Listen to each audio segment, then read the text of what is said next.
Good evening, ladies and gentlemen. This is the Kirby on Sports podcast.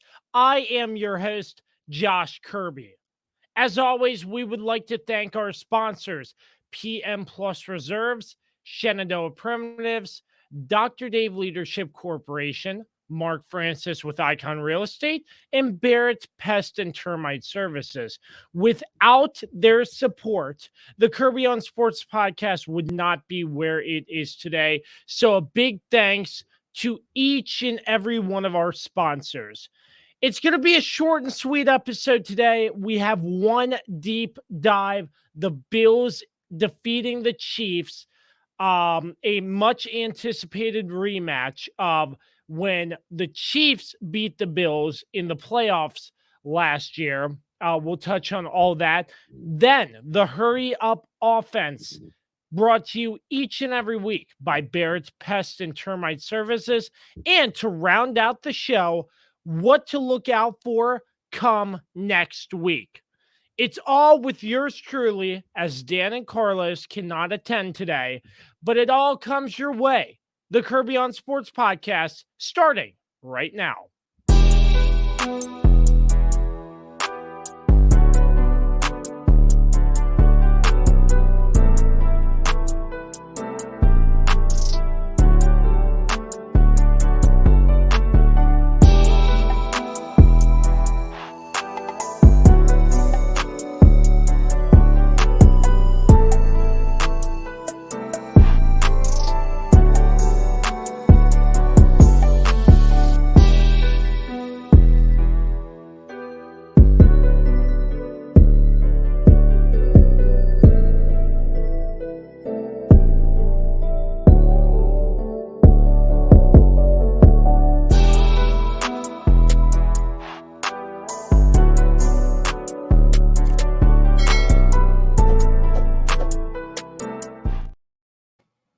Once again, ladies and gentlemen, this is the Kirby on Sports podcast. I'm your host, Josh Kirby. Unfortunately, Dan and Carlos cannot be with us today. Hopefully, they will be back here soon. And we may or may not bring you some content. It just depends. But coming up, the three-man booth takes on Baltimore as the Baltimore Ravens take on the Cleveland Browns. So that's something to look out for. I'm looking forward to doing that. I'm not sure if any content will be created, but the whole gang's going to be there. The whole gang is going to be there. Baltimore, Maryland. So, hey, if you're in Baltimore and you're big fans of the podcast, come on out. Hey, I won't say no to signing autographs or anything like that. But regardless of that, it has been a very busy week. We are doing a short, abbreviated podcast. But the one deep dive, I was debating whether I should do two or one. I think we should focus all of our attention on a game where we might see these two play again. And that is the Buffalo Bills and the Kansas City Chiefs. So they played this past Sunday. The Bills defeated the Chiefs 24-20. The Bills are now 5-1 on the season. The Chiefs fall to 4-2. Unlike last year, where this was a very offense-heavy game, this year, it was more defense. And I think it really showed. The first drive, Josh Allen and the Bills march down the field, get inside their 20. And there was a pitch to McKenzie for the Bills, and he looks like he doesn't know where the ball is. So the ball drops on the ground, and you have a fumble picked up by Kansas City. Then the ensuing drive, the Chiefs drive down, try to make something happen. Patrick Mahomes throws an interception in the end zone. So from offense heavy last year, I found this game to be very more of a defensive battle, which I really like to see. I think it was more competitive that way. And I'm not taking away the fact that guys like Stephon Diggs and Gabe Davis didn't have explosive plays. I'm not taking away the fact that Patrick Mahomes and Josh Allen didn't contribute on the ground, because they both did. And I'm not saying that Juju Smith-Schuster, Travis Kelce, and Mecole Hardman had bad games. It was just that the defense for both of these teams stepped up tremendously. And I think that made this contest that much fun. So, looking here, it was defensively. Patrick Mahomes did throw that interception to rookie Kaiir Elam for the Bills. And then in the second quarter, 11 minutes, 30 seconds left, Mahomes finds Juju Smith-Schuster. He's able to shed 2 tackles and races about another 20 to 30 yards to the end zone for the first score of the game. Then Josh Allen, their next drive, the Bills, they drive down the field and they go for it on 4th and goal. And Josh Allen throws a ball into traffic and it's incomplete. So, stuff like that, the Bills going for it on 4th down. I believe the Chiefs went for it once on 4th down, if I do recall correctly. But the defense stepped up for both of these teams where needed, and including 4th down, especially because the 4th down conversion, this game could be a completely different story if that ball was caught. So that and then it got a little bit interesting getting down towards halftime. Allen throws to Gabe Davis with 20 seconds left until halftime, and that puts the Bills up 10-7. And then the Chiefs start driving down the field, and they're trying to get into field goal range. And here we are. Harrison Butker back from injury, and he drills a 62-yard field goal. How about that? A 62-yard field goal attempt. I think that was incredible. I saw that. He nailed it. It could have been 1 or 2 more yards back, and he still would have made it. So I thought that was very, very incredible to see Harrison Butker come back and nail a 62-yard field goal. And that gave the Chiefs some momentum, I'm sure, going into halftime with a 10-10 tie. And then in the third quarter, both these teams traded a touchdown.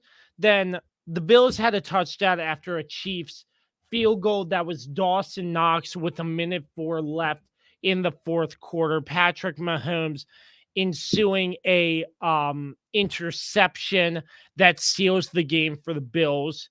But I'm not taking anything away from any of these two teams.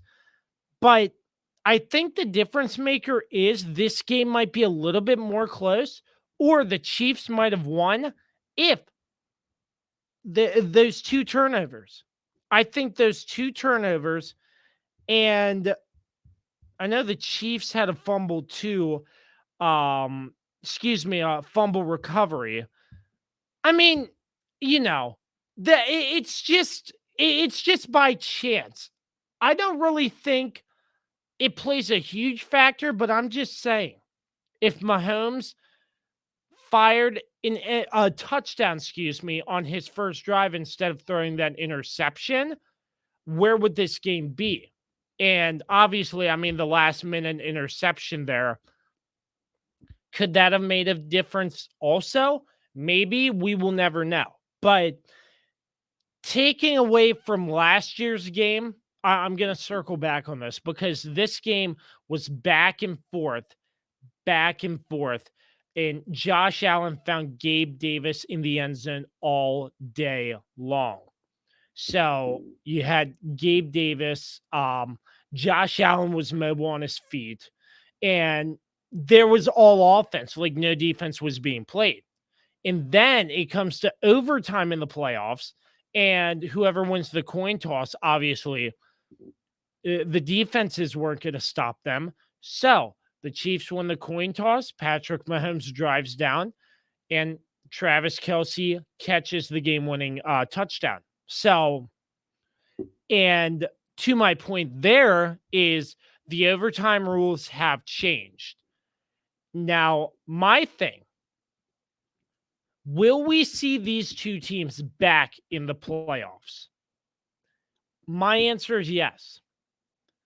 I feel like even though the Bills won, these two teams are very, very competitive. The Bills, I think they might have the upper hand this year. I've been saying this all year because the fact of the matter is the Bills have came up so short so many different times on numerous different occasions. If the Bills made it to the Super Bowl, Bills Mafia, their whole fan base would be knocking down tables all day long, all night long, if they won the Super Bowl for a week or two straight at the parade. But to my point there, the Bills, I think they have the edge. But if these two teams meet, which I'm 90% sure they will meet back in the playoffs, we're going to have to circle this game as possibly the playoff game of the year.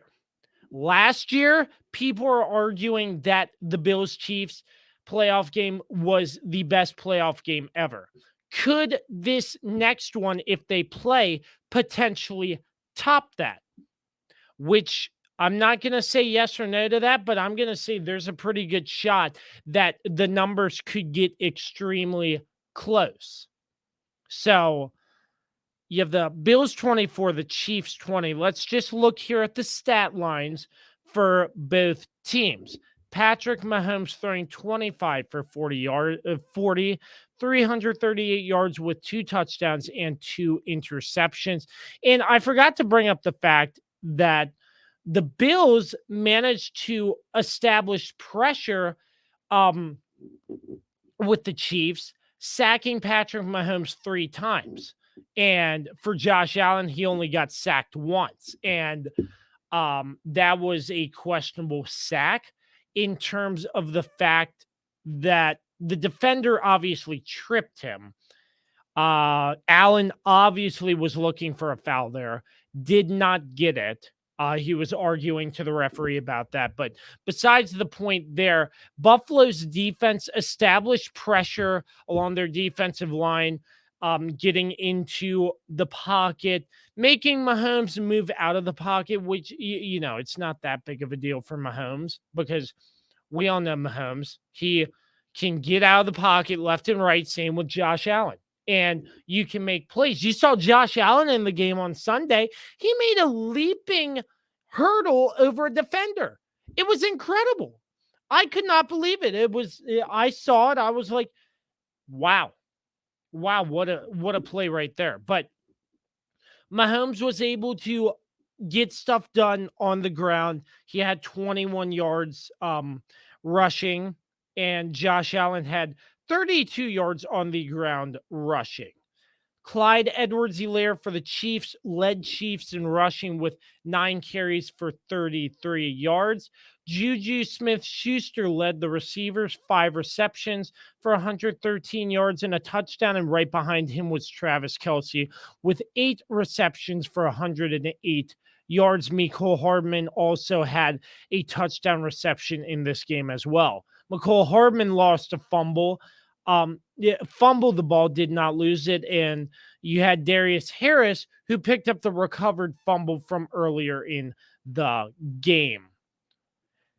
You have Nick Bolton for the Chiefs leading with 9 tackles, 4 assisted tackles, but defensively, not really any interceptions or any big plays.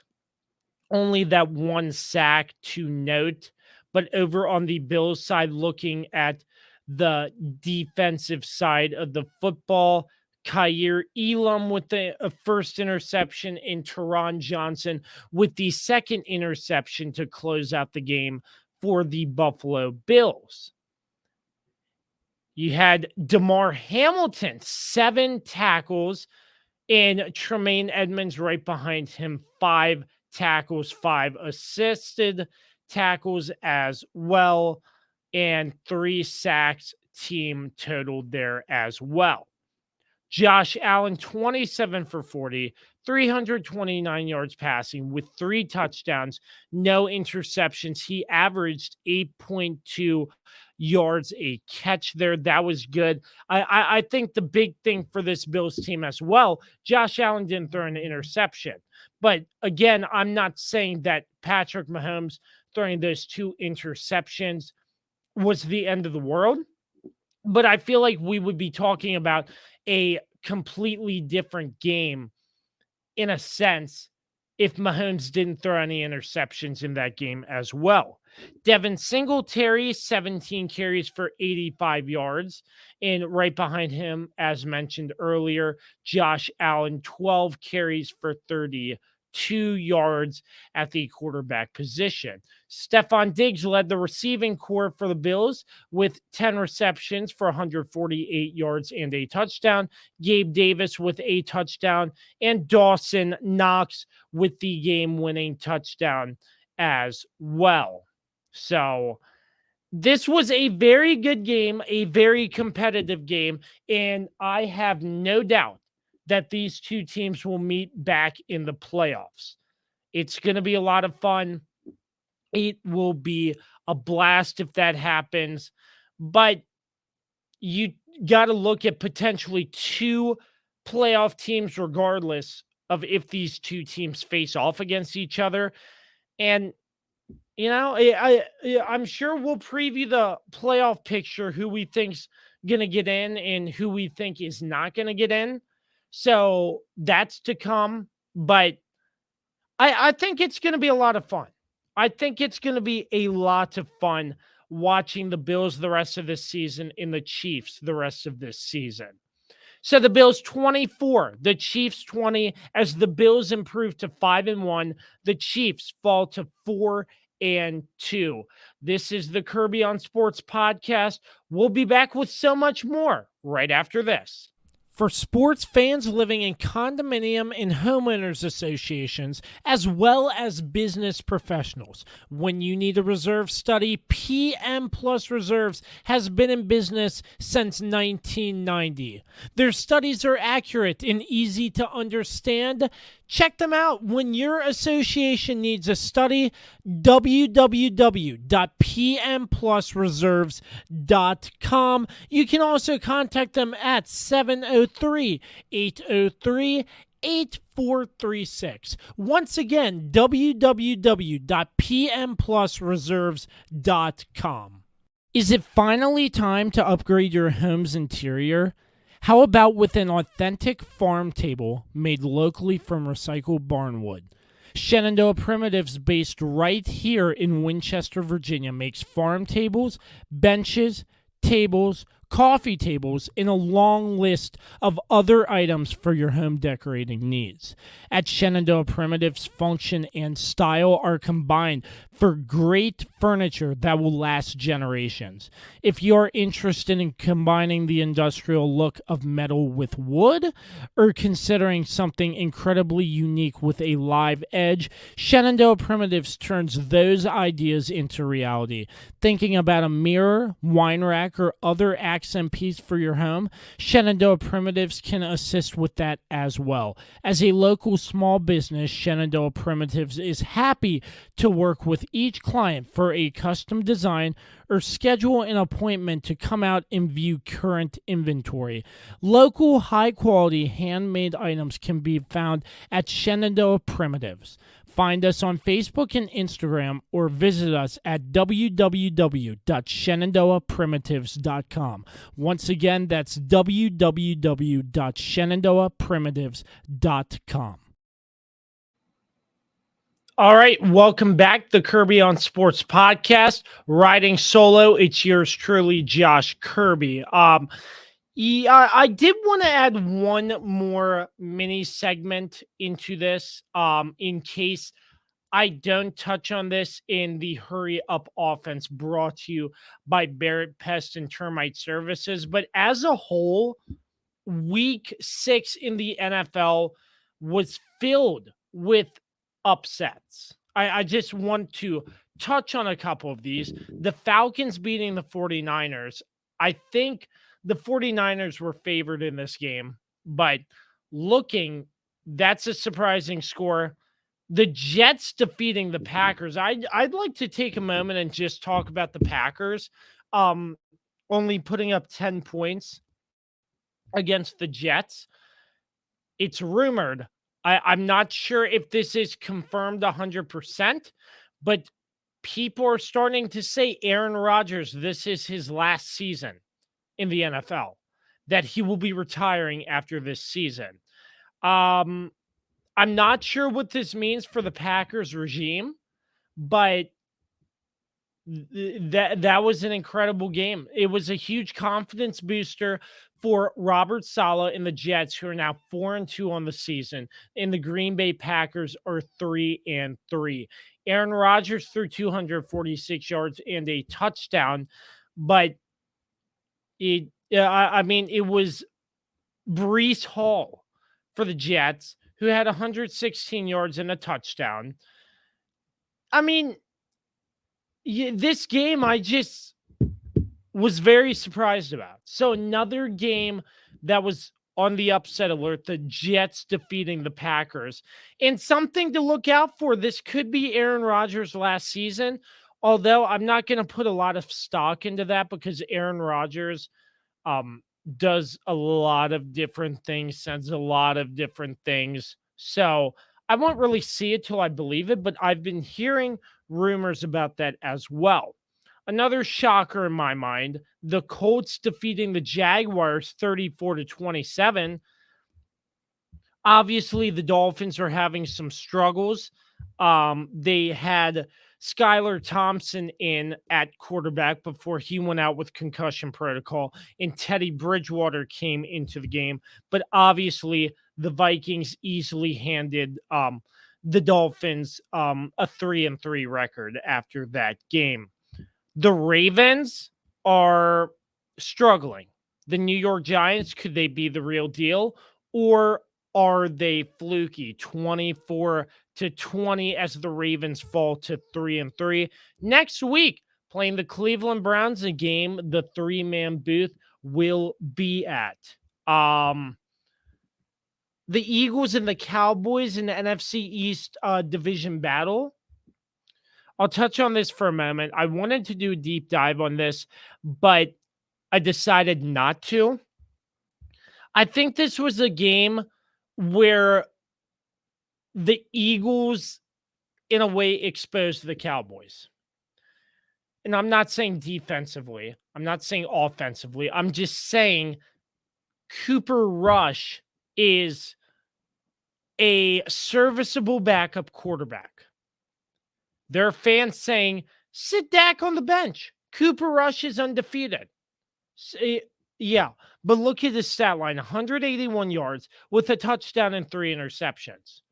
And more in credit to the Eagles defense in that game, because the Eagles on defense played very tremendous in that game. So that, and I just think, and Dak is medically clear to play. I think anybody who's like, oh yeah, I'd love to see Cooper in the rest of this season, that's not going to happen. And I think everybody knows that. But Cooper Rush is a serviceable backup quarterback. And I mean, the Cowboys had the lead. The Cowboys were trailing most of this game. It was 20-3 going into halftime. Obviously, the Cowboys put up 14 in the third and fourth quarter to 6 points in the fourth quarter for the Eagles. They were slowly mounting a comeback. That's what I was trying to say. They weren't leading. They were slowly trying to mount a comeback, but the Eagles got off to an incredibly hot start. So, and going to this point, the NFC East minus the Washington Commanders are back. The Cowboys are 4-2, the Eagles are undefeated, and the Giants are 4-1. That's going to set up for a very interesting playoff race on the NFC East side of things. Minus the Washington Commanders. Yes, they play the Chicago Bears. We won't get into that right now, but we'll just have to wait and see. And the bye weeks, the Lions, the Raiders, the Texans, and the Titans for the NFL. The hurry up offense will be coming in just a moment, but let's take a look here just quickly. Playoff baseball has been rolling, and the Yankees defeated the Cleveland Guardians most recently, and the Yankees are moving on to play the Astros. On the NL side of things, the Phillies defeated the Braves in the NLDS. They're in the NLCS playing the Padres. And the Dodgers ended up defeating the Padres. The Padres ended up defeating the Dodgers to eliminate the Dodgers. So just get this fact really quick, this quick baseball nugget within football season. Either Bryce Harper or Juan Soto will be in a World Series. And what's significant about that? It's my Washington take. Bryce Harper was a National. Juan Soto won a World Series with the Nationals. So that's all I got to say on that. But it's going to be the Yankees and the Astros for the AL, and the Phillies and the Padres for the NL. And either one of those two teams with a chance to make it to the World Series. So it's going to be interesting, the MLB playoff race, and so much more. Hockey just started up. Basketball just started up. So hopefully I can bring you more coverage of hockey and basketball on the Kirby on Sports podcast, time permitting, because there's only so much time in 1 week. So I'd love to do that, but it just depends on how much time it's going to take, work it in, maybe another episode a week. I'm not really sure, but this is the year where sports are going hard. You have the NFL that's ramping up, getting into the holiday season. I can't believe it's the holidays already, ladies and gentlemen. And then you have hockey and basketball to complement that. And then this year, the World Cup during the holiday season. So it's going to be a lot of fun, and looking forward to providing you great coverage as always here on the Kirby on Sports podcast. As always, you can find our coverage www.kirbyonsports.com, along with all social media platforms and all streaming platforms. We'll take a quick break. When we return, we will dive in to the hurry up offense. Stick with us right here on the Kirby on Sports podcast. Hey, sports fans. Thank you for listening to and supporting the Kirby on Sports podcast with founder and host Josh Kirby, along with lead contributor Dan Dembski. Like, subscribe, and give them a 5-star rating wherever you get your podcast from. My name is Dr. Dave Miles, founder of Dr. Dave Leadership Corporation. Our company helps leaders build engaged and productive teams. Exclusively for listeners of the Kirby on Sports podcast, you can take an opportunity to discover your primary communication style and learn more about effective communication with others. Text Kirby to 757-903-0743 for your free copy of the Working From Home Communication Assessment, where you'll learn your primary communication style, how to better communicate with others not like you, and tips on working remotely based on your personal communication style. 10 minutes, tons of resources. Learn about yourself and your team. Again, text Kirby to 757-903-0743 for your free assessment report today. I'm Dr. Dave Miles, founder of Dr. Dave Leadership Corporation, where we help you and your team be more engaged and productive by understanding each other better. Back to you, Josh. Welcome back. The Kirby on Sports podcast with yours truly. It's now time to get in to the hurry up offense. I know it hasn't been as hurry up recently, but this week we'll show you how the hurry up offense is done. As always, the hurry up offense brought to you each and every week by Barrett's Pest and Termite Services. You may have heard the saying, it's not if your home will get termites, it's when. At Barrett Pest and Termite Services, we're doing our best to refute that saying one home at a time. Our thorough inspections and treatments are designed to keep your home or business termite-free. Termites cause $5 billion in damages every year. A preemptive inspection is one of the best ways to keep that from happening to you. Because once you see evidence of termites with the naked eye, you can be sure they've already been at work for some time. Put a stop to termites and the damage they do by calling Barrett Pest and Termite Services 540-340-3922. Barrett Pest and Termite Services 540-340-3922. The hurry up offense starting off on Thursday night. The Washington Commanders travel to Chicago, get their second win of the season over the Bears, 12-7. Gosh, man, how many terrible primetime matchups are they going to slate on Thursday Night Football? I'm not going to get on my soapbox about that. That's all I'm going to say about that. But, man, I have no idea. Carson Wentz only threw 99 yards, played the whole game, but afterwards, it was reported that he had a fractured finger. This week, Taylor Heineke gets the nod against the Green Bay Packers. That is a game you should be looking out for. Because with Rodgers and the Packers' tough loss to the Jets, there's a chance this Commanders team could beat the Packers. But heck, I could be wrong. It's the Washington Commanders.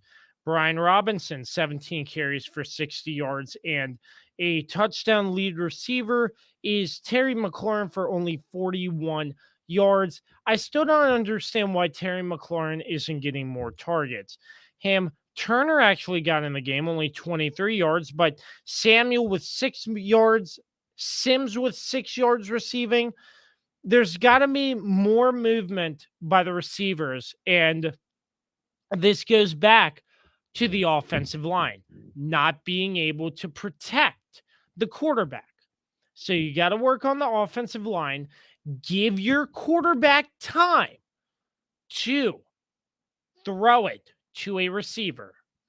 On the other side of the football, the Chicago Bears, Justin Fields threw 14 for 27, 190 yards with a touchdown and an interception. He also rushed 88 yards on the ground. You had Dante Pettis receiving 84 yards and a touchdown in the air. Darnell Mooney with 68 yards and Cole Kmet with an additional 15 yards. And you had Velus Jones with a fumble, a lost fumble recovered by Washington. And the one Justin Fields interception, it batted off a Washington player's helmet, deflected straight up in the air, and Jonathan Allen caught it. So that was the turnover there. That was when the Bears were driving, trying to get a touchdown. Then this game came down to the last play of the game, where you have the Bears driving, and I forget who the receiver was at the time, but throws to the receiver. He cannot make the catch. He cannot make the catch on time. If he makes the catch immediately, it's a touchdown, and the Bears probably win the game. But that is not the case, and the Commanders hold on. Afterwards, Ron Rivera in his press conference, being asked some tough questions, flips out saying I'm going to paraphrase, he's going to say, he's the guy who picked Carson. I picked up the analytics and walked off. So more storylines from Washington, I'm sure, in the news, but the Commanders over the Bears, 12-7. The Falcons over the 49ers, 28-14. Jimmy Garoppolo for 296 yards with 2 touchdowns and 2 interceptions. Marcus Mariota, a $129 with 2 touchdowns. And you have Caleb Huntley, the lead running back for the Falcons, with 59 yards. Marcus Mariota had a rushing touchdown in this game as well. Kyle Pitts, tight end for the Falcons, had a receiving touchdown as well. And the Falcons with 2 interceptions from Isaiah Oliver and Jalen Hawkins, as it looked like turnovers were a factor in this game for the 49ers that led the Falcons to victory. So the Falcons 28 and the 49ers 14. The Patriots over the Browns with Bailey Zappi still under control. 309 passing yards with 2 touchdowns. The New England Patriots climb to 500 on the season, and the Browns fall to 2-4 after Jacoby Brissett fires 266 passing yards with a touchdown and 2 interceptions. As mentioned earlier, the Jets over the Packers 27-10. Zach Wilson 110 passing yards, and Aaron Rodgers 246 passing yards and a touchdown as well. The Colts over the Jaguars. This was a game, ladies and gentlemen, that I was very surprised the Jaguars did not win. The Jaguars averaged a touchdown a quarter. So, I mean, Lawrence looked decent, only 165 yards passing, but Matt Ryan had himself a ball game today. 389 passing yards with 3 touchdowns, no interceptions. Deion Jackson had a touchdown on the ground as well, but spread the ball out to 3 different receivers. And, I mean, I'm not sure, but still, I like the Jags. I think Doug Peterson is working on establishing a better culture. But a good win for the Colts, 34-27. But still, how the Jaguars didn't win this game? I mean, I just thought this was an easy Jaguars win. But yet again, this week of football was all about the element of surprise. The Vikings over the Dolphins, 24-16, and a pretty competitive matchup. So the Bengals were trailing in most of this game. They come back, they beat the Saints 30-26. Andy Dalton in the game. Jameis Winston still not set to go for the New Orleans Saints. 162 yards with a touchdown. Taysom Hill got in there with 16 yards passing as well. And you had Rashid Shaheed with a rushing touchdown, and lead receiver Traquan Smith, 43 yards and a receiving touchdown for the Saints. Joe Burrow, 300 yards flat passing with 3 touchdowns and a rushing touchdown as well. Jamar Chase with 132 yards in the air, 2 touchdowns, and Joe Mixon with an additional receiving touchdown as well. It's the Bengals 30 and the Saints 26. The New York Football Giants over the Ravens 24-20. Mentioned this a little bit earlier in the show, but are the Giants for real, or is this just a fluke? So I think as the competition graders, we will find that out whether the Giants are the real deal or not.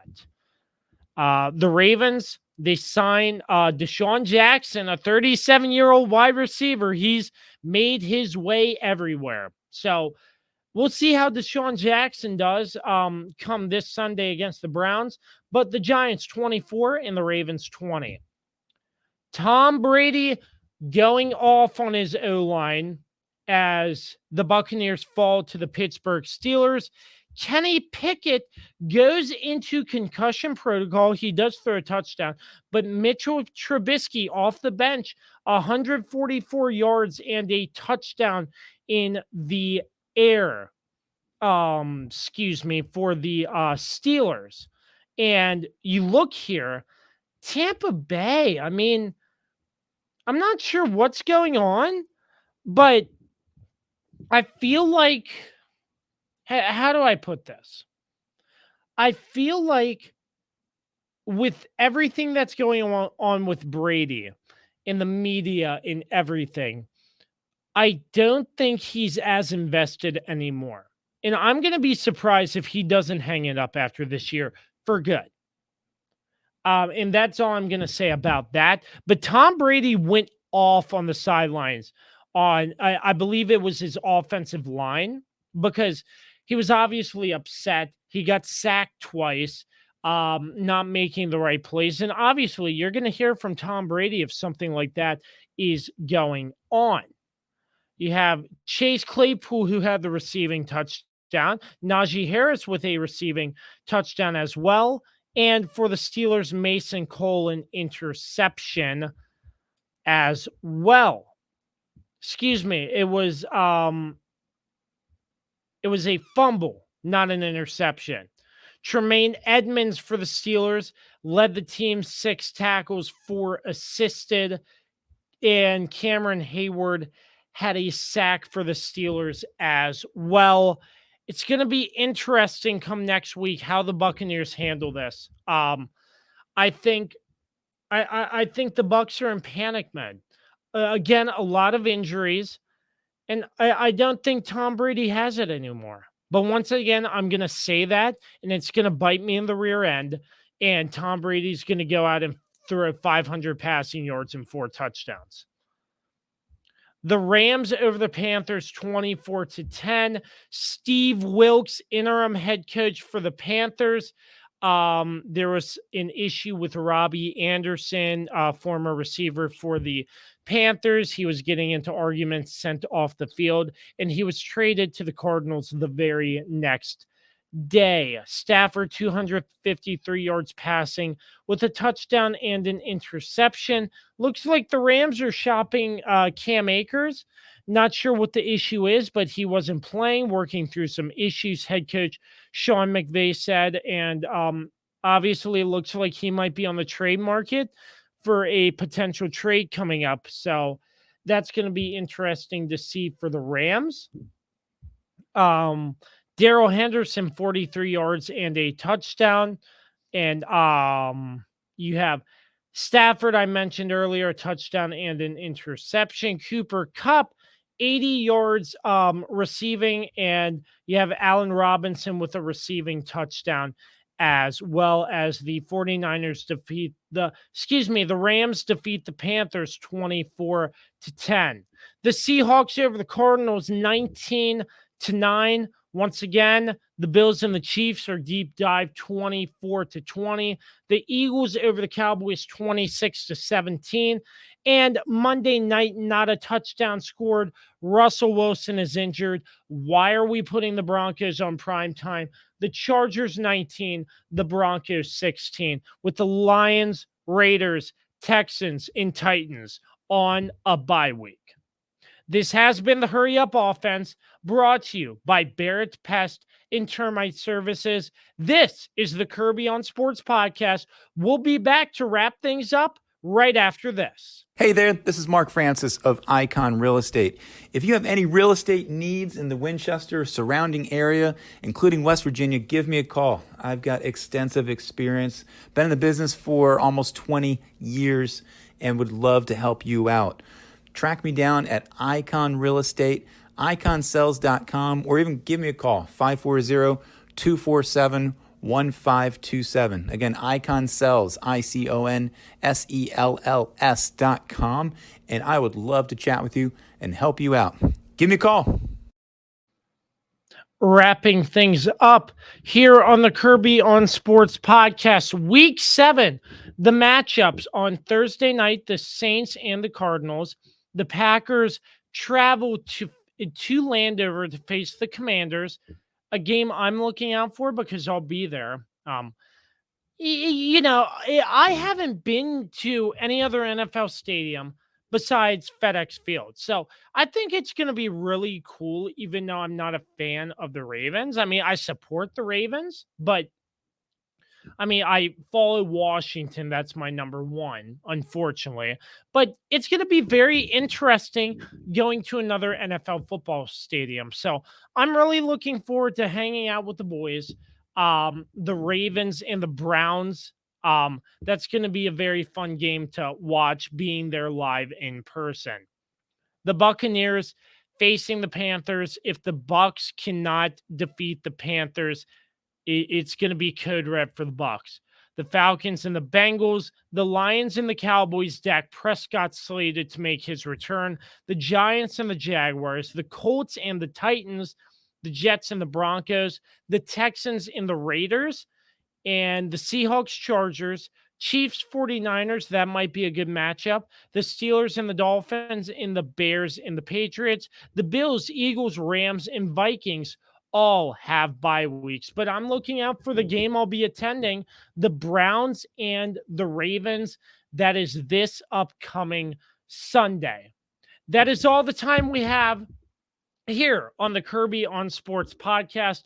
As always, a big thanks to everybody who took the time out of their day to check us out, listen to the episode. A huge thanks to our sponsors, PM Plus Reserves, Shenandoah Primitives, Dr. Dave Leadership Corporation, Mark Francis with Icon Real Estate, and Barrett Pest and Termite Services. You can catch the Kirby on Sports podcast on all streaming platforms and all social media platforms, and www.kirbyonsports.com. As always, until the next time you hear us or see us, always remember to create greatness, and we say so long and peace out.